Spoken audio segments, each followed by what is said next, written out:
Менің туған өлкем Қаратау қаласы. Қазыналы Қаратау киелі өлке. Олай аталынуының да өзіндік себептері бар. Қаратаудан ақын жазушылар, спортшылар шыққан. Қаратау таудың етегінде орналасқан қала. Ауасы жайлы, суы дертке ем. Өз туған қаламды мақтаудан шаршаған емеспін. Біздің қаламыз өзінің фосфорымен танымал. Қазақстанда фосфор өндіретін 3 қаланың бірі.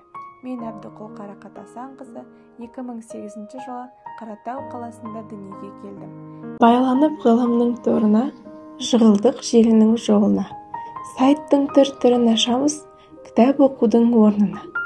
Кітап білім бұлағы, білім өмір шырағы. Кітап асыл қазына. Кітап оқыған адамға пайда болмаса, еш зияны жоқ. Тек кітаптан алған ақпаратымызды өмірде қолдансақ болғаны. Барлық артық білім кітапта. Менің пікірімше, кітап оқу дегеніміз болашаққа алтын жол салу. Кітапты көп оқитын адамның өмірге деген көзқарасы да, ойы да өзгеше болады. Өміріңнің өзгергенін қаласаң, кітап оқы деп кеңес берер едім.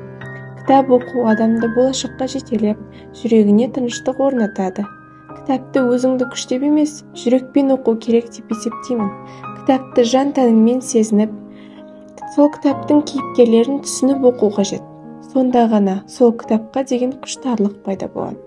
Мен Әбдіқұл Қарақат Асанқызы, Талас ауданы, Қаратау қаласы, мектеп-лицейдің 9 сынып оқушысымын.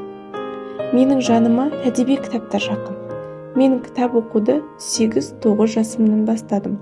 Алғаш рет мектеп кітапханасына барып, қысқа ертегі кітап оқығаным әлі есімде. Өсе келе қазақ классиктерінің шығармаларымен таныстым. Ерекше әсер қалдырған шығармалар да жетерлік. Ең қатты ұнаған шығармалар Ақбілек және де Бақытсыз жамал романдары. Бұл 2 шығарманы қайталап оқи берген қатты ұнайды.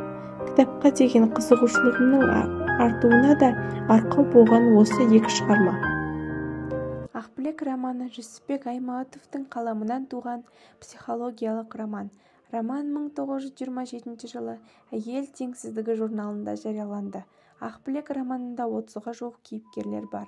Шығарманың басты кейіпкері Ақбілек.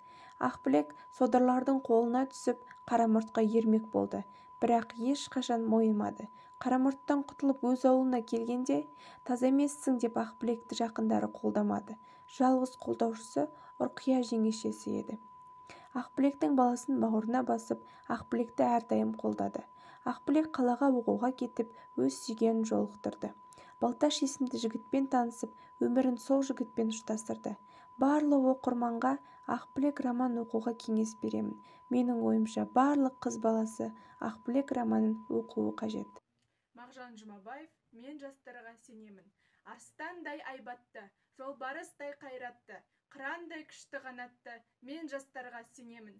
Көздерінде от ойнар, сөздерінде жалын бар, жаннан қымбат оларға, мен жастарға сенемін. Жас қырандар балапан, жайып қанат ұмтылған, көздегені көк аспан, мен жастарға сенемін. Жұмсақ мінез жібектер, қасиетті тілектер, мен жастарға сенемін. Тау суындай гүрілдер, айбындала желімдер, алтын арқа жерімдер, мен жастарға сенемін.